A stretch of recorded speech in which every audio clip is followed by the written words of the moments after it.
Hello students, मैं अंजलि पयाल स्वागत करती हूँ आपका आईसीटी वर्चुअल क्लासरूम देहरादून से। कैसे हैं आप सब लोग? उम्मीद करती हूँ आप सब लोग अच्छे होंगे और अपनी लाइफ में बहुत बेहतर कुछ कर रहे होंगे। आज हम बात कर रहे हैं क्लास 11th की केमिस्ट्री की। एक नया चैप्टर हम लोग स्टार्ट कर रहे हैं, classification of elements and periodicity in properties, तत्वों का वर्गीकरण एवं गुणधर्मों में आवर्तिता। ठीक है ना। तो बेसिकली इस चैप्टर में देखो, सेकंड चैप्टर जो था आपका उसे आप लोग आगे पढ़ लेंगे, कोई डाउट आएगा तो आप लोग फिर पूछ लेंगे। जो classification of elements and periodicity in properties है, बेसिकली जितने भी एलिमेंट्स खोजे गए थे उन एलिमेंट्स को वर्गीकृत करना था। अब वर्गीकृत क्यों करना था? क्योंकि इतनी लार्ज नंबर में एलिमेंट्स हैं, अगर बहुत बड़ी संख्या में तत्व हैं हमारे पास, तो हर एक तत्व के बारे में पढ़ना और फिर उसको याद रखना इज नॉट पॉसिबल। ठीक है ना, ये आपका संभव नहीं है। तो फिर क्या किया गया, सोचा गया, क्योंकि ना अलग अलग क्लासेस में अगर हम किसी चीज को बांटते हैं, एक ग्रुप में रखते हैं, एक समूह में रखते हैं, तो उससे हमें चीजें जल्दी याद रहती हैं। या फिर हम बोल सकते हैं कि ग्रुप में जितने भी आपके एलिमेंट्स आ रहे हैं, जितने भी चीजें हैं, तो उन सभी के जनरल जो प्रॉपर्टीज हैं वो समान होंगी, है ना। तो ये हमें क्या करेगा, एक सिस्टमैटिक नॉलेज को गेन करने में या थोड़ा इजी बनाएगा हमारे टॉपिक्स को पढ़ने के लिए, ऐसा हम बोल सकते हैं। तो क्लासिफिकेशन किया गया, अलग अलग केमिस्ट ने, अलग अलग साइंटिस्ट ने यहाँ पर क्लासिफिकेशन दी। सबसे पहले हम डोबे-राइनर-स्ट्राइड की यहाँ पर बात करती है, जो कि एक साइंटिस्ट थे, डोबे-राइनर, और केमिस्ट आप बोल सकते हो जर्मन केमिस्ट जोहान वोल्फगैंग डोबे-राइनर, और डोबे-रीनर भी कहीं कहीं लिखा जाता है। उन्होंने क्या किया, एलिमेंट्स को क्लासिफाई करने का प्रयास किया और उन्होंने त्रिक बनाए। त्रिक यानी कि ट्राइड्स बनाए उन्होंने। ठीक है ना, डोबे-नाइट ट्राइड भी से कहा जाता है या डोबे-रीनर का त्रिक सिद्धांत भी कहा जाता है। तो उस ट्रायड में उन्होंने 3 एलिमेंट्स को रखने का प्रयास किया, और किस प्रकार से उन्होंने एलिमेंट्स को रखा। ठीक है ना, he attempted to classify elements with similar properties into groups of 3 element each. तो उन्होंने एक समूह बनाया और उस समूह में उन्होंने 3 तत्वों को रखने का प्रयास किया जो कि सिमिलर प्रॉपर्टीज आपका शो कर रहे थे। These groups were called triads. In groups को या समूहों को ट्रायड या त्रिक का नाम दिया गया। डोबे-राइनर suggested that in these triads the atomic mass of the element in the middle would be more or less equal to the mean of the atomic masses of the other 2 elements in the triad। अब देखो, त्रिक में आपके हैं 3 element, ठीक है ना। 3 में जो मिडिल वाला एलिमेंट है उसका जो क्या होगा, यहाँ पर एटॉमिक मास होगा, उन्होंने बोला वो पहले और तीसरे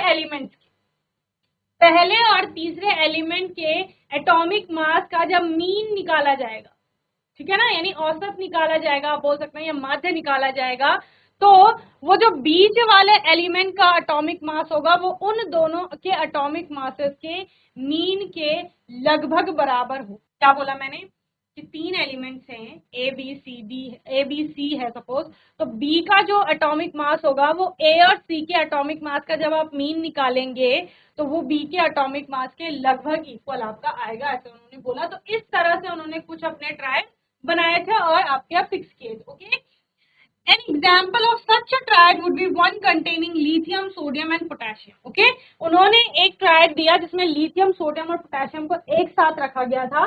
तो क्योंकि लिथियम और पोटेशियम के अगर हम एटॉमिक मास का मीन निकालते हैं तो क्या वो सोडियम के एटॉमिक मास के इक्वल आ रहा है। So the atomic mass of lithium is 6.94। Lithium का एटॉमिक मास कितना है, 6.94 है। That of potassium is 39.10। Potassium का 39.10 है। इन दोनों का क्या निकालोगे, मीन निकालोगे, ऐड करो, 2 से डिवाइड करो। The element in the middle of this triad, sodium has an atomic mass of 22.99। ठीक है, बीच में सोडियम आता है और सोडियम का मास कितना है, 22.99 है, विच is more or less equal to the mean of the atomic masses of lithium and potassium. तो जब इनका आपका मीन कैलकुलेट किया गया एटॉमिक मासेस का, तो वो 23.02 था। तो देखो 22.99 और 23.02, बहुत ज्यादा डिफरेंस नहीं है, तो लगभग बराबर है। ठीक है ना, अब इतना उन्होंने बताया और कुछ ट्रायड्स उन्होंने इस तरह से बना दिए। सारे एलिमेंट्स की क्लासिफिकेशन उन्होंने नहीं की, बस कुछ एलिमेंट को वो क्लासिफाई कर पाए और ट्रायड में अपना फिक्स कर पाए। What are limitations? लिमिटेशन क्या थी? All the elements known at that time couldn't be classified into triad। जब इतने सारे एलिमेंट्स उस टाइम पे जो भी खोजे गए थे, जितनी संख्या में थे, उनको क्लासिफाई करना इस ट्रायड के बेसिस पर इज नॉट पॉसिबल, ठीक है ना, वो पॉसिबल नहीं। क्यों? क्योंकि बहुत सारे जगह पर कॉन्ट्राडिक्ट कर रहा था उनका ये वाला पॉइंट जो उन्होंने बताया था, ठीक है ना। क्योंकि अगर वो ट्रायड में रख रहे हो आप 3 एलिमेंट्स के, सपोज आपने इस हिसाब से उनका रेंज भी कर लिया कि बीच वाले का जो एटॉमिक मास है वो पहले और तीसरे एलिमेंट के एटॉमिक मासेस के मीन के इक्वल होगा, लेकिन वो करने के बाद सिमिलैरिटी भी तो होनी चाहिए प्रॉपर्टीज में, गुणों में समानता भी तो दिखनी चाहिए। तो ऐसा नहीं हो पाया सभी एलिमेंट्स के लिए। ओनली 4 ट्रायड्स वर मेंशन्ड। क्या कहा गया? 4 ही यहाँ पर ट्रायड बन पाए, जिसमें lithium, sodium, potassium, calcium, barium, chlorine, bromine, iodine, sulphur, selenium, tellurium. Okay, इस तरह से आपने 4 ट्रायड यहाँ पर देखी। ओके, बना लो इन ट्रायड। चलिए, अब डोवेन आयनर्स की तो हमने लिमिटेशंस पढ़ ली, मतलब ये बहुत ज्यादा चला नहीं ये वाला क्लासिफिकेशन। बात आता है न्यूलैंड का ऑक्टेव, ऑक्टेव प्रिंसिपल, ठीक है ना, या न्यूलैंड का अष्टक सिद्धांत भी कहा जाता है। ऑब्वियसली बात है, नाम से ही समझ आ रहा है कि साइंटिस्ट न्यूलैंड के द्वारा ये दिया गया था। John Newland arrange the 56 known elements in increasing order of atomic mass. In the year 1866, he observed a trend wherein every eighth element exhibits properties similar to the first. This similarity in the properties of every eighth element can be illustrated as follows. ठीक है ना? क्या कहा गया यहाँ पर? यहाँ पर कहा गया 1 2 3 4 5 6 7 8। पहला जो एलिमेंट है उसके बाद जो 8वां तत्व आएगा वो पहले के समान सिमिलैरिटीज यानी कि गुणधर्म आपका प्रदर्शित करेगा, ठीक है ना। जैसे कि सारे, गामा, पा, धा, नी, सा, तो सा के बाद सा आपका रिपीट हो जाता है, ठीक है ना। तो वैसा ही रिपीटेशन यहाँ पर प्रॉपर्टीज का एलिमेंट्स में आपको देखने को मिलता है, ठीक है ना। 1866 के आसपास उन्होंने ये ट्रेंड देखा कि जब हम एक तत्व से उनके अगर एटॉमिक मास के इंक्रीजिंग ऑर्डर में एलिमेंट्स को लगाया जाए, उनके परमाणु द्रव्यमान के बढ़ते हुए क्रम में उनको व्यवस्थित करा जाए तत्वों को, तो हमें क्या दिखता है कि पहला जो तत्व आया उसके बाद 8वां जो तत्व आएगा वो पहले के समान है, फिर 8वें के बाद जो नेक्स्ट 8वां आएगा उसमें और इसमें फिर समानता देखने को मिलेगी। ये उन्होंने कुछ वहां पर ऑब्जर्व किया था इस प्रकार। जैसे ये हाइड्रोजन है उसके बाद 2 3 4 5 6 7, तो फिर 8 आपका यहाँ, ठीक है ना। फिर 1 1 2 3 4 5 6 7, फिर 8 यहाँ। इसमें भी इसी प्रकार से होगा, अगर इसको 1 मान लो, 2 3 4 5 6 7, तो 8 यहाँ आ गया इस ग्रुप। तो यानी एक ग्रुप में एक के बाद 8वां एलिमेंट आ रहा है, तो जिनमें क्या है, यानी कि इसमें कुछ सिमिलैरिटीज होंगी, इन सभी में कुछ समानता होगी, इन सभी में कुछ समानता होगी, इनमें कुछ समानता होगी, ठीक है ना। इसलिए उन्होंने इनको एक साथ रखा। Newland's law of octave state that when the elements are arranged in increasing order of atomic mass, the periodicity in properties of two elements which have an interval of 7 elements in between them would be similar. क्या कहा उन्होंने? कहा कि अगर हम increasing order में तत्वों को उनके एटॉमिक मासेस के अरेंज करते हैं तो हम क्या देखते हैं, जो पहला तत्व आया और उसके बाद 8वां तत्व आता है, इन दोनों के बीच में कितने तत्व आ रहे हैं, ठीक है ना। इन दोनों के बीच में जो तत्व आ रहे हैं, लेकिन हम पहले और 8वें तत्व को एक साथ देखें तो उन दोनों के गुणों में क्या दिखती है, सिमिलैरिटी दिखती है, या इसको क्या कहा जा सकता है, पीरियोडिसिटी इन प्रॉपर्टीज कहा जा सकता है। लेकिन जब इतना हो गया इसके बाद भी न्यूलैंड का जो क्लासिफिकेशन था वो बहुत चला नहीं, तो उसकी लिमिटेशंस क्या क्या थी, किन कारणों से वो नहीं चला। It was only up to calcium that the classification of elements was done by Newland octave. Calcium के तत्वों को ये अच्छे से क्लासिफाई कर पाता है। The discovery of noble gases added to the limitations of this method since they couldn't be included in this arrangement without disturbing it completely. अगर आप कोई क्लासिफिकेशन दे रहे थे तो वो क्लासिफिकेशन में आगे खोजे जाने वाले तत्वों के लिए स्थान होना चाहिए था, लेकिन ऐसा नहीं था। उसके बाद जब नोबेल गैस की डिस्कवरी हुई तो नोबेल गैस के लिए कोई स्थान वहां पर छोड़ा नहीं गया था, इस वजह से ये वाला क्लासिफिकेशन वहां पर फेल हो जाता है। ओके, देन आता है मेंडलीव पीरियोडिक टेबल। मेंडलीव की पीरियोडिक टेबल में मेंडलीव ने भी क्या किया, यहाँ पर एटॉमिक मास के बढ़ते हुए क्रम में तत्वों को अरेंज कर लिया। Russian chemist Dmitry Ivanovich Mendeleev put forth his periodic table in 1869, he observed that the properties of elements, both physical and chemical, were periodically related to the atomic mass of the elements.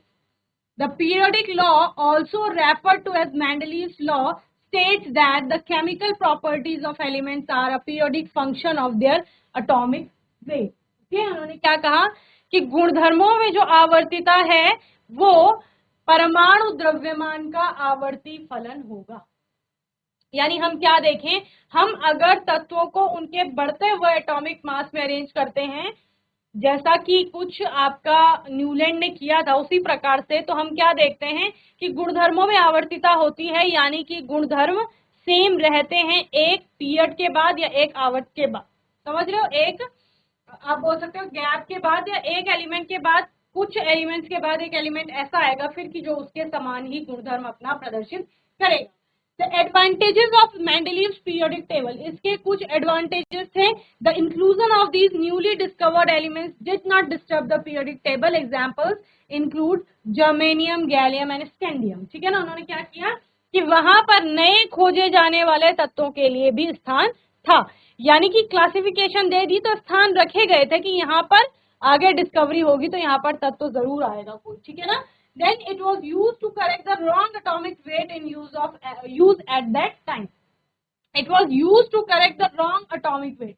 जिनके अभी तक गलत परमाणु द्रव्यमान या भार चल रहे थे उनको करेक्ट करने में भी ये आपके लिए उस टाइम के लिए फायदेमंद था। A variance from the atomic weight order was provided by Mendeleev's table. Okay? चलिए इसको नोट करेंगे, फिर मेंडलीव की पीरियोडिक टेबल आप बनाएं। यहाँ पर कुछ एलिमेंट्स थे जो क्लासिफाई किए गए थे मेंडलीव के द्वारा, या आप बोल सकते हैं मेंडलीव की जो आपका पीरियोडिक टेबल थी उसमें ये थे एलिमेंट्स। ये देखिए 0 ग्रुप है ये आपका, helium, neon, argon, krypton, xenon, radon, इस तरह। ठीक है ना। ये आपका हाइड्रोजन हो गया, लिथियम, सोडियम, पोटेशियम, इसके बाद ये फिर कॉपर, रुबीडियम, सिल्वर हो गया, सीरियम हो गया, गोल्ड हो गया, फ्रेंसियम हो गया। Okay, beryllium, magnesium, calcium, zinc, strontium, cadmium, barium, mercury, radium, और यहाँ बोरोन है आपका, एल्यूमिनियम है, स्कैंडियम है, गैलियम है, yttrium, indium, lanthanum, titanium, actinium, इस प्रकार। तो मेंडलीव की पीरियोडिक टेबल में भी कुछ कमियां रह गई थी, वो क्या क्या थी। Hydrogen position was in the group of alkali metal, but hydrogen also exhibit halogen like quality. आपने देखा होगा H+, आपने सुना होगा कि हाइड्रोजन H+ बनाता है। ठीक है ना, या फिर वो क्या करता है, वो इलेक्ट्रॉन को ग्रहण कर सकता है, 2 इलेक्ट्रॉन बनाने के लिए शेयरिंग कर सकता है, यानी। ठीक है ना। तो hydrogen position was in the group of alkali metals, but hydrogen also exhibit halogen like qualities. उसको एल्कली मेटल की कैटेगरी में रखा गया, ग्रुप में रखा गया था। ठीक है, ये लिथियम, सोडियम, पोटेशियम, ये आपका एल्कली मेटल का समूह है, उनके साथ हाइड्रोजन को रखा गया है। पर इसकी जो विशेषताएं हैं वो किसके समान, इसके जो आप प्रॉपर्टीज बोल सकते हो वो किसके समान है, आपका जो हेलोजन होते हैं ना, हेलोजन के समान भी है इसकी प्रॉपर्टी।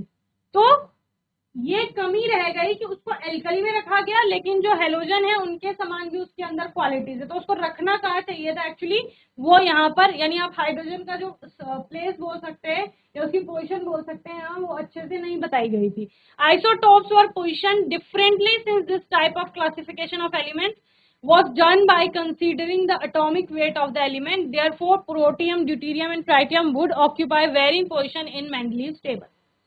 क्योंकि यहाँ पर परमाणु द्रव्यमान के बढ़ते हुए क्रम में उनको रखा गया था, तो अगर आप हाइड्रोजन के आइसोटोप्स की बात करें तो उसके अलग अलग आइसोटोप्स आते हैं, 1H1, 1H2, 1H3, protium, deuterium, tritium, 3 आते हैं, तो उनको 3 पोजिशंस मिलेंगी। समझ रहे हो, हाइड्रोजन की, जबकि वो हाइड्रोजन के ही हैं आइसोटोप्स, लेकिन उनको अलग अलग स्थान वहां दिया जाएगा, क्योंकि यहाँ पर एटॉमिक मासेस का आपका इंक्रीजिंग ऑर्डर चल रहा है, जो कि सही नहीं था। An anomalous positioning of a few elements showed that the atomic masses did not increase regularly from one element to the next. An example of this would be the placement of cobalt atomic mass of 58.9 before nickel atomic mass of 58.7. 7। Okay, अब यहाँ पर atomic mass का increasing order था, लेकिन कहीं कहीं पर आपको वैसा इंक्रीज होते हुए एटॉमिक मास दिखता नहीं, तो वो भी उसकी क्या रह गई, कमी रह गई। ठीक है, नोट करो। नेक्स्ट आती है मॉडर्न पीरियोडिक टेबल, जिसको कहा जाता है आधुनिक आवर्त सारणी। हेनरी मोजले द्वारा ये दिया गया था। In the year 1913, English physicist Henry Moseley studied the wavelength of the characteristic X-ray by using different metals as anti-cathode and showed that the square root of the frequency of the line in is related to the atomic number. On the basis of the above observation, Moseley gave the modern periodic law, which states that physical and chemical properties of the elements are the periodic function of their atomic number. ठीक है ना, क्या कहा उन्होंने, देखो Henry मोजले ने एक एक्सपेरिमेंट किया, ठीक है, और उस एक्सपेरिमेंट में वो किस कंक्लूजन पर निकले, उन्होंने बोला जो किसी भी तत्व की फिजिकल और केमिकल प्रॉपर्टीज हैं वो क्या है, उसके एटॉमिक नंबर के आवर्ती फलन है, यानी परमाणु क्रमांक के आवर्ती फलन है। यानी परमाणु क्रमांक जो है उससे उसके फिजिकल और केमिकल प्रॉपर्टीज इन्फ्लुएंस हो रही है, ना कि एटॉमिक मास। समझ रहे हो?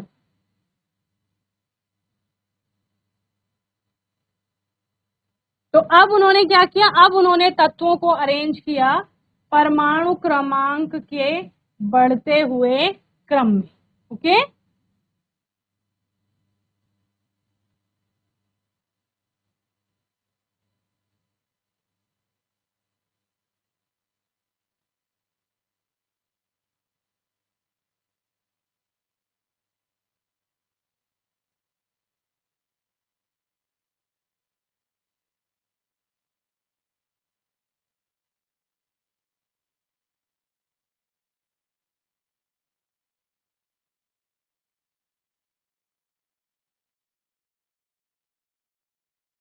इस प्रकार से अब उन्होंने तत्वों को कुछ वर्गों और कुछ आवर्तों में बांटा। आवर्त जो हॉरिजॉन्टल आपके कॉलम से आप बोल सकते हैं उनको आवर्त कहा गया, और जो वर्टिकल थे उनको क्या बोला गया, यहाँ पर वर्ग बोला गया। ठीक है ना, तो कुछ ग्रुप थे यहाँ पर और कुछ पीरियड थे। जो हॉरिजॉन्टल कॉलम से क्षैतिज जो पंक्तियां थी उनको यहाँ पर आवर्त कहा गया, यानी कि पीरियड्स कहा गया, और जो वर्टिकल कॉलम से ऊर्ध्व स्तंभ थे जो उनको क्या कहा गया, वर्ग यानी कि ग्रुप कहा गया। ठीक है ना, तो आप देख सकते हैं कितने यहाँ पर ग्रुप्स हैं और कितने यहाँ पर आपके पीरियड्स। अगर पीरियड्स की बात करें 1 2 3 4 5 6 7, 7 पीरियड्स में क्लासिफाई किया। 1 2 3 4 5 6 7 8 9 10 11 12 13 14 15 16 17 एंड 18, और वर्ग कितने हैं, 18। ठीक है ना, यानी 7 आवर्तों में बांटा और 18 वर्ग में उन्होंने उनको क्या किया था, क्लासिफाई किया था। कुछ तत्व ऐसे थे जिन्हें इस आवर्त सारणी से आपके बाहर दो क्षैतिज पंक्तियों में व्यवस्थित किया। ठीक है, इसको बना लेंगे, ये इंपॉर्टेंट। और यहाँ पर अलग से आपको कलर्स भी दिए गए हैं, जैसे येलो कलर है तो जो जो येलो कलर के एलिमेंट्स हैं वो क्या है, एल्कली मेटल्स में आएंगे। पिंक में है वो आपका बीच में वो मेटलॉइड्स हैं, और ये आपका ये वाला जो कलर दिख रहा है आपको वायलेट बोल सकते हैं आप, एक्टिनॉइड एलिमेंट्स हैं आपके। ठीक है ना, ब्लू में एल्कलाइन अर्थ मेटल आपको ये बताई गई है, हेलोजेंस आपको ग्रीन में दिखाई गई है। ठीक है ना, sky blue other non metals है वहां पर। ट्रांजिशन मेटल्स ये वाला है आपका, ये वाला पोर्शन। ठीक है ना, नोबल गैसेस का लास्ट है, ये लाइट पिंक का बोल सकते हो, पोस्ट ट्रांजिशन मेटल्स जो यहाँ बीच में है यहाँ पर।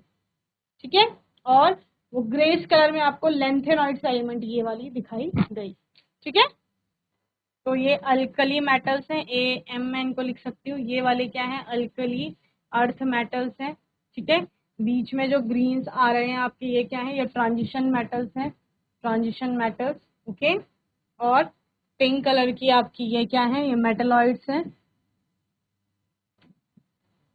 ओके, ये आपके हेलोजेंस हैं, ये नोबल गैसेस हैं।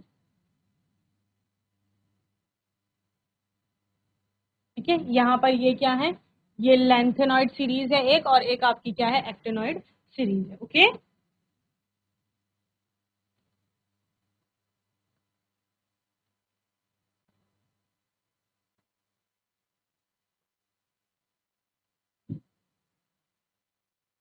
चलिए, तो मैं उम्मीद करती हूँ आज का सेशन आप लोगों को समझ में आया होगा। आज के सेशन में हमने नया चैप्टर स्टार्ट किया है, आने वाले सेशन में से आगे कंटिन्यू करेंगे।